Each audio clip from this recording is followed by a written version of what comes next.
మహాదేవుడును మన రక్షకుడునైన యేసుక్రీస్తు ప్రశస్తమైన నామంలో మీ అందరికీ నా హృదయపూర్వకమైన వందనాలు తెలియజేస్తూ ఉన్నా. మనం చిన్న ప్రార్థన చేసుకుని దేవుని యొక్క వాక్యాన్ని విందాం. ప్రార్థన. తండ్రి, నీకే వందనాలు స్తుతులు చెల్లిస్తూ ఉన్నాం నాయన. ఈ సమయమందు నాయన నీ దేన సేవకుడు నీ పక్షాన నిలబడుతూ ఉండగా నీ పరలోక జ్ఞానంతో నాయన నీవు నింపండి. నీ ప్రజలకు అవసరమైన అనుకూల వచనాన్ని మా నోట మీరు వల్లించండి. అదే సమయమందు నీ ప్రియమైన బిడ్డలను మీరు దర్శించి నీ మాటలను ఆసక్తితో నాయన ఆకలి కొనిన వ్యక్తి ఆహారాన్ని భుజించినట్లుగా నీ మాటలను స్వీకరించడానికి నీ బిడ్డల హృదయాలలో నీవు పనిచేసి వారికి అనుకూలత అవకాశాన్ని ఇచ్చి మీరు దీవించమని యేసు నామంలో అడిగి వేడుకుంటున్నాం తండ్రి, ఆమేన్. సరే అండి, ఈ రోజున మనము 3 ప్రశ్నలతో ఈ రోజున దేవుని యొక్క మాటలని మనం విందాం. అందులో మొదటిది, నేను ఎక్కడ నుండి వచ్చాను. రెండవ ప్రశ్న, నేనెందుకు ఇక్కడ ఉన్నాను. మూడవ ప్రశ్న, నేను ఎక్కడికి వెళ్తాను అనేటటువంటి 3 ప్రశ్నలు. సరే, ఈ ప్రశ్నలకి మనకి సమాధానం మీకు తెలుసా అని ఒక ప్రశ్నను మీకు వేస్తూ ఉన్నాను.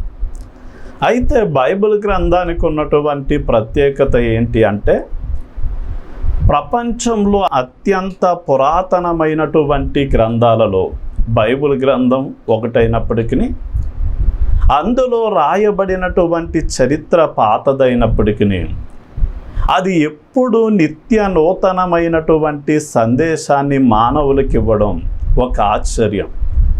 రెండవదిగా, మానవుడి అంతరంగంలో పుట్టిన ప్రతి ప్రశ్నకి కూడా సరైనటువంటి సమాధానాన్ని ఇవ్వగలిగిన సామర్థ్యం బైబిల్ గ్రంథానికి ఉంది అని మనం తెలుసుకోవాలి. ఈ రోజున నేను ఎక్కడ నుండి వచ్చాను అని మనం ఒక ప్రశ్నను వేసుకుంటే సైన్స్ దానికి ఏమని చెప్తూ ఉంది అంటే, ఇదిగో ఈ యొక్క విశ్వం అది ఒక శబ్దములో నుండి పుట్టుకొచ్చింది. దాన్నే బిగ్ బ్యాంగ్ థియరీ అంటారు. అంటే ఒక పెద్ద ప్రేలుడు సంభవించింది, ఆ యొక్క ప్రేలుడులోండి ఈ విశ్వం ఆవిర్భవించింది అంటారు. మరి ఈ యొక్క భూమి మీద ఉన్న జీవజాలం ఎలా వచ్చింది అంటే, ఎక్కడో సముద్రాల్లో ఉండేటటువంటి ఏక కణజీవి అయినటువంటి అమీబా అనేటటువంటి చిన్న సూక్ష్మమైనటువంటి ఒక జీవి ద్వారా మెల్లమెల్లగా సముద్రంలో సంచరించేటటువంటి జలచరాలు, చేపలు, భూమి మీద సంచరించేటటువంటి 4 కాళ్ళ జంతువులు, పాకే పురుగులు, అదేవిధంగా మనుషులు, ఆకాశంలో పక్షులు, ఇలా ఆ జీవి నుండి అన్నీ కూడా జీవజాలం విస్తరించింది, ఉద్భవించింది అని చెప్తారు. కానీ మనం బైబిల్ గ్రంథాన్ని కనుక మనం ప్రశ్నించగలిగితే, అసలు ఈ విశ్వం ఎలా వచ్చింది, మనుషులు ఎలా వచ్చారు అని మనం ఆలోచన చేస్తే, మనం ఆదికాండము 1వ అధ్యాయం 1వ వచనంలోనే ఆదియందు దేవుడు భూమి ఆకాశములను సృజించెను అనే వాక్యం సెలవిస్తాం.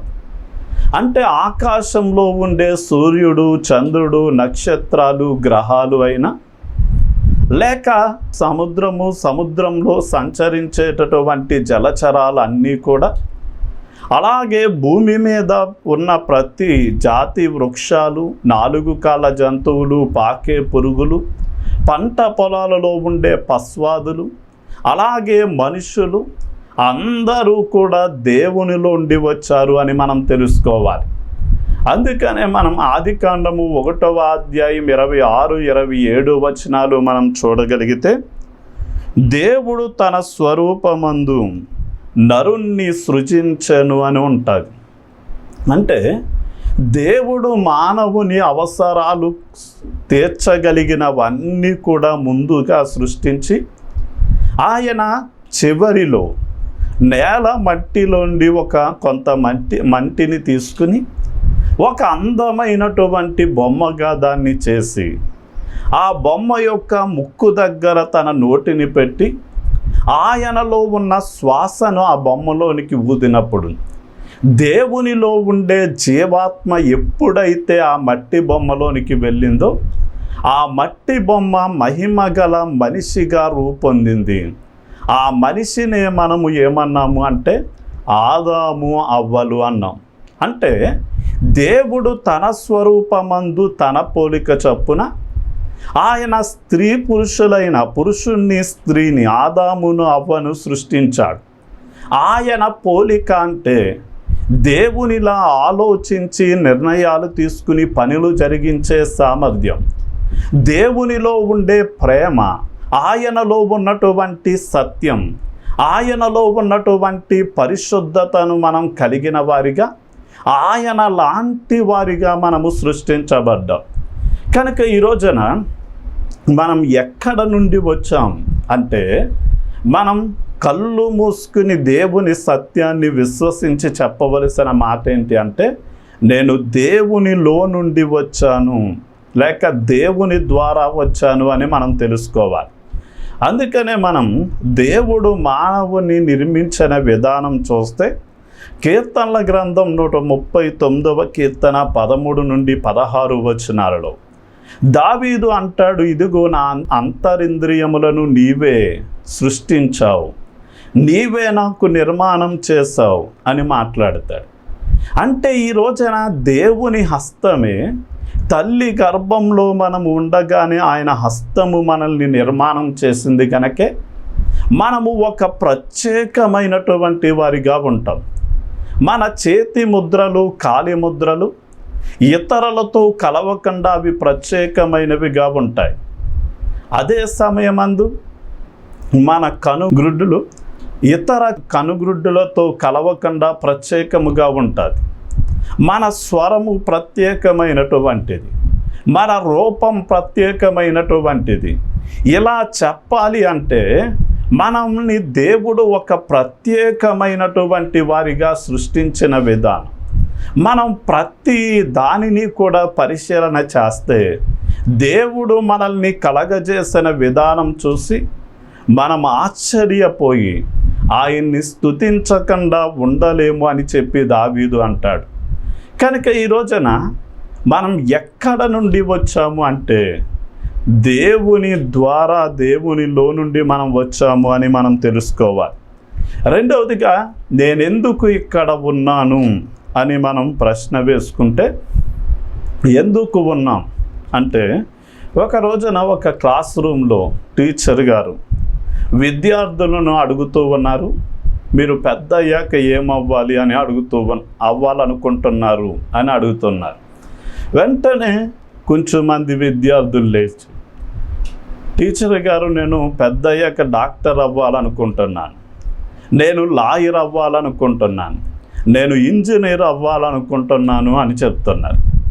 ఈలోగా ఒక అమ్మాయిని అడిగితే అమ్మాయి చెప్పిన మాట ఏంటి అంటే నేను పెద్ద అయ్యాక పెళ్లి చేసుకుని 2 పిల్లల్ని కని తల్లిని అవ్వాలనుకుంటున్నాను అని సమాధానం చెప్పి దానికి క్లాసులో ఉన్న వారందరూ కూడా పగలబడి నవ్వడం జరిగింది.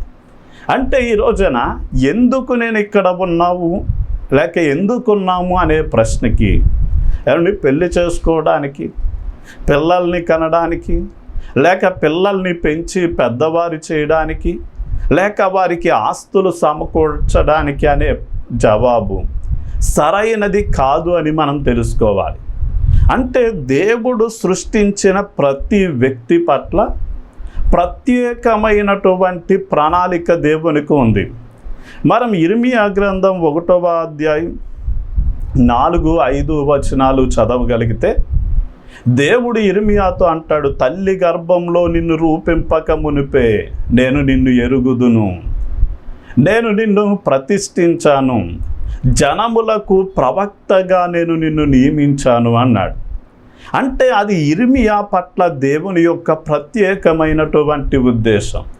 అలాగే నీ పట్ల కూడా నీవు సమాజంలో ఆదర్శవంతమైన వ్యక్తిగా ఉండాలి, సంఘంలో ఒక ప్రయోజనకరమైన వ్యక్తిగా ఉండాలి. ఇలాగా ఒక ప్రత్యేకమైన ఉద్దేశంతో నిన్ను సృష్టించాడు. కానీ మానవులందరినీ సృష్టించడంలో కూడా దేవునికి ఒక ప్రత్యేకమైన ఉద్దేశం ఉంది.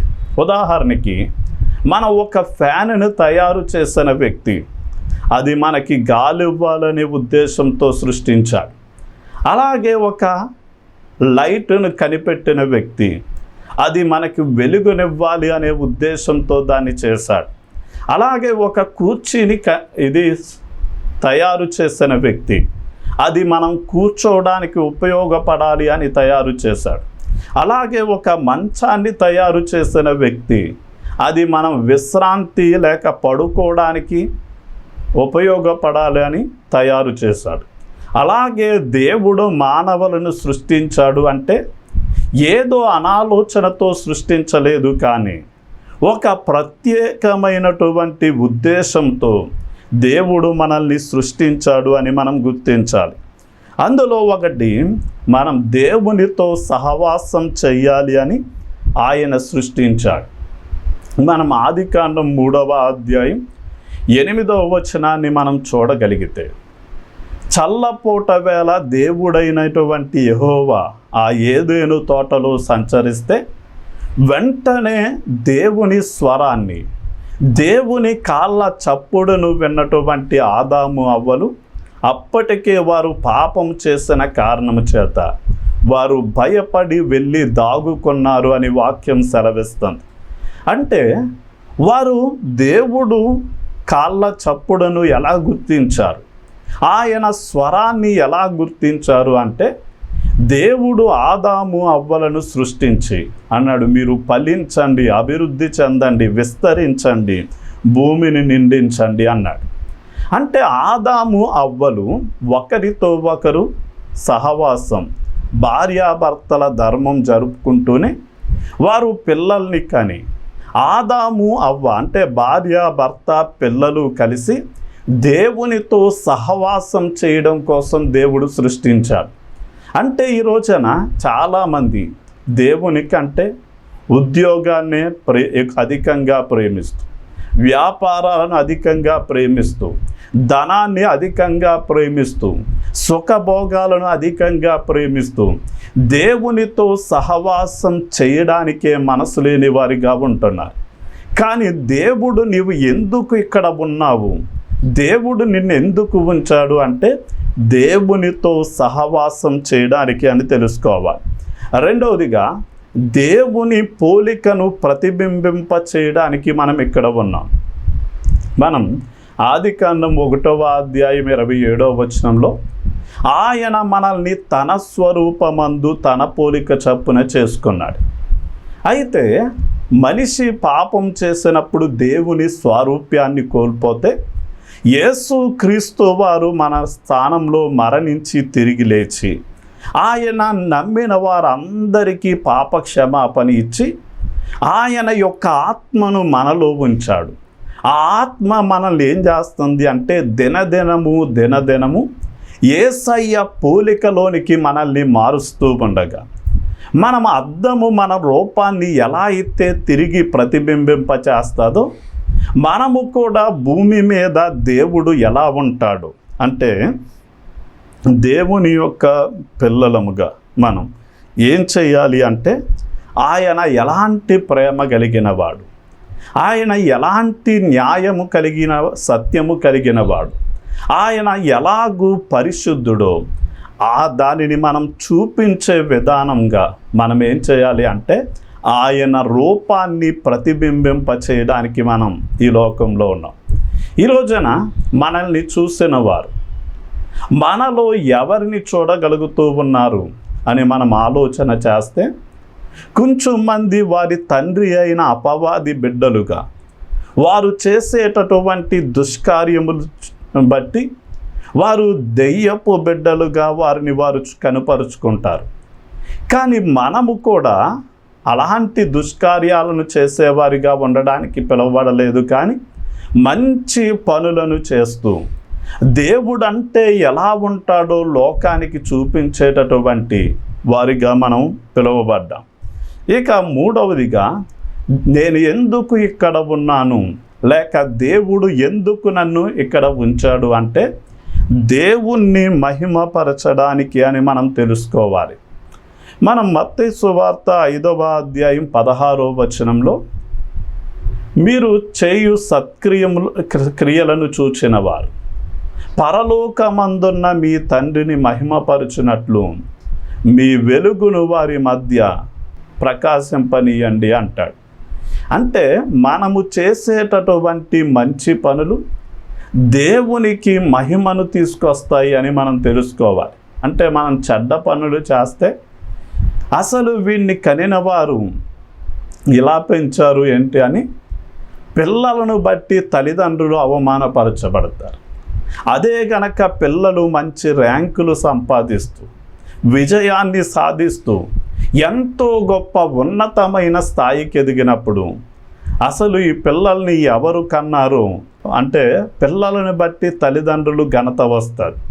అలాగే మనం కూడా మన పరలోకమందున్నటువంటి తండ్రికి మహిమ తెచ్చేవారిగా, ఘనత తెచ్చేవారిగా ఉండాలి అంటే మనం ఏం చేయాలి అంటే, మనం తిన్నా తాగినా కానీ మనం దేవుని మహిమ కొరకే భూమి మీద బ్రతకాలి.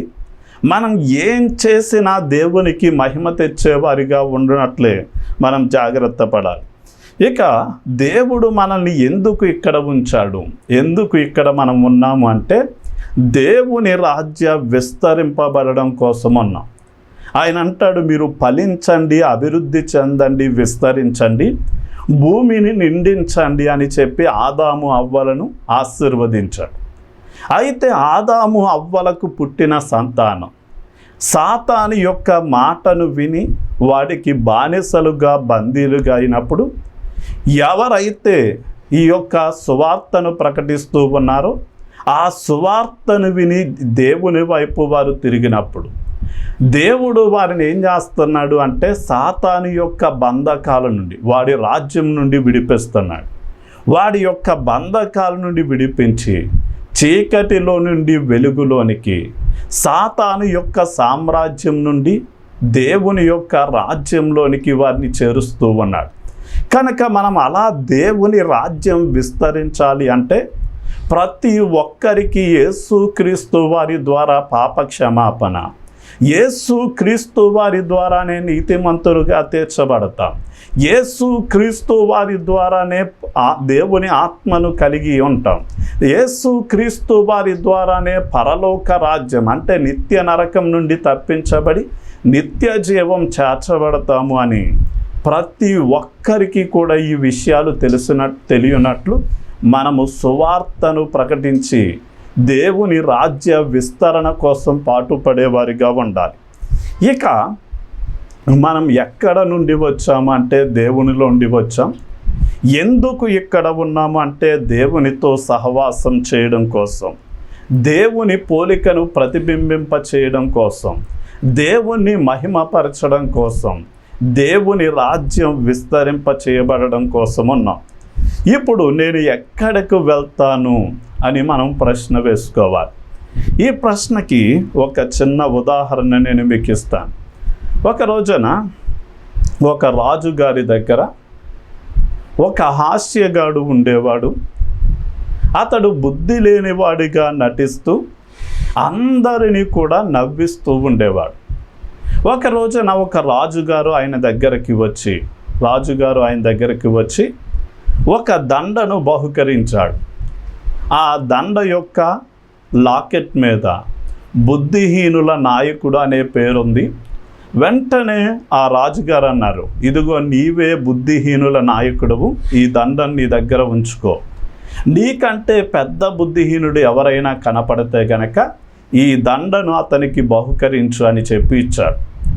సరే, ఇచ్చిన తర్వాత ఏం జరిగిందంటే కొన్ని రోజులు లేక సంవత్సరాలకి రాజుగారికి వయస్సు పైబడింది. అస్వస్థత వచ్చి మంచం పట్టి చావుకు దగ్గరగా ఉన్న సమయంలో ఊరిలో ఉన్న వారందరూ కూడా సానుభూతి తెలియచేయడానికి వెళ్తున్నారు. ఈలోగా ఈ యొక్క హాస్యగాడు కూడా వెళ్ళాడు. వెంటనే రాజుగారు హాస్యగాన్ని చూసన్నారు, ఇక నా పని అయిపోయింది, నేను వెళ్ళిపోతున్నాను అన్నాడు. అయితే వెంటనే ఆశగాడు అన్నాడు, రాజా మీరు ఎక్కడికి వెళ్తున్నారు, లేక ఎప్పుడు తిరిగి వస్తారు అని అడిగాడు.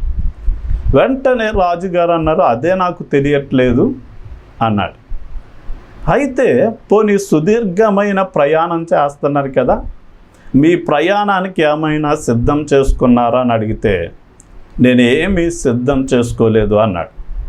వెంటనే ఆశగాడు ఆ దండమును తీసి, అయ్యా మీరు సుదీర్ఘమైన ప్రయాణం చేస్తున్నారు, ఎక్కడికి వెళ్తున్నారో మీకు తెలియదు అంటున్నారు, అలాగే ప్రయాణానికి ఏమీ సిద్ధం చేసుకోలేదు అంటున్నారు, కనుక మీకంటే బుద్ధిహీనుడు ఎవరూ లేరని ఆ దండమును తిరిగి అతని చేతికి అప్పగించారు. అంటే ఈ రోజున మనము మరణించిన తర్వాత వాక్యం ఏమని సెలవిస్తుంది అంటే, ప్రసంగి గ్రంథం 12వ అధ్యాయం 7వ వచనంలో, మన్నైన శరీరం తిరిగి మంటిలోనికి వెళ్ళిపోద్ది, ఆత్మ తాను దయచేసిన దేవుని యొద్దకు వెళ్తుంది అనే వాక్యం సెలవిస్తాం. అంటే మనం దేవుని యొద్దకు వెళ్ళి తీర్పులో నిలబడినప్పుడు నిత్య నరకమును నుండి తప్పించబడి నిత్య జీవమైన పరలోకం చేరాలి అంటే మనం ఏం చెయ్యాలో తెలుసుకున్నటువంటి వారిగా మనం ఉండాలి. అంటే దేవుని రాకడ అత్యంత సమీపమైపోయింది. దేవుడు అన్నాడు, నేను వచ్చే ముందు ఇదిగో అనేకుల ప్రేమ చల్లారిపోద్ది అన్నాడు. అలాంటి స్వార్థపూరితమైన సమాజంలో మనం బ్రతుకుతున్నాం. ఇదిగో మనుషులు నలుదిక్కులా సంచరించుట ద్వారా జ్ఞానము అధికమవుద్ది అన్నాడు. అలాగే జ్ఞానం అధికమైపోయింది. అలాగే మనం ఆలోచన చేస్తే ఇంకా యుద్ధములను గూర్చిన సమాచారాలు మనం వింటామని చెప్పారు. అలాగే మొదటి ప్రపంచ యుద్ధమైంది, రెండవ ప్రపంచ యుద్ధమైంది, ఇప్పుడు మూడవ ప్రపంచ యుద్ధానికి లోకం సిద్ధపడుతుంది. అలాగే ఇంకా యేసు ప్రభువుల వారు చెప్పారు, నా రాకడకు మునుపు గొప్ప భూకంపాలు సంభవిస్తాయి. ఇప్పటికే ప్రపంచవ్యాప్తంగా 2026వ సంవత్సరంలో 3000 భూకంపాలు నమోదయ్యాయి అని చెప్తున్నాయి. అలాగే తెగుళ్ళు విస్తరిస్తాయి అని చెప్పాడు. మనం చూసాం, కరోనా వైరస్ వచ్చినప్పుడు హాస్పిటల్ ఖాళీ లేక జనులు క్యూలో పడుగాపులు పడడం, అలాగే చనిపోయిన వారి శవాలను కాల్చడానికి పూడ్చిపెట్టడానికి చోటు లేక చనిపోయిన వారిని మీ ఇంటికాడే వండించుకోనండి, మేము ఫోన్ చేసినప్పుడు తీసుకురండి అని చెప్పి ఆ శ్మశానాలలో కూడా చనిపోయిన శవాలు క్యూలో ఉండడం మనం చూసాం.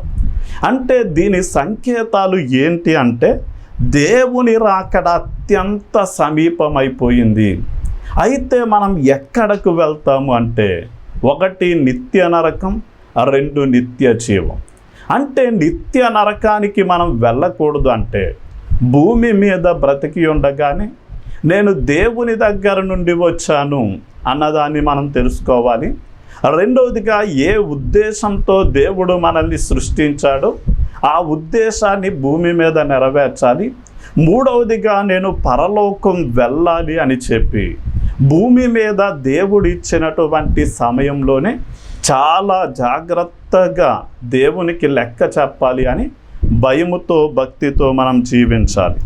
2 తిమోతి పత్రిక 4వ అధ్యాయం 7వ వచనం చూడగలిగితే పౌలు అంటాడు, నేను మంచి పోరాటము పోరాడి తిని, నా పరుగు తుదముట్టించి తిని, నా విశ్వాసాన్ని కాపాడుకుంటుని, నా కొరకు జీవ కిరీటం ఉంచబడింది అన్నాడు.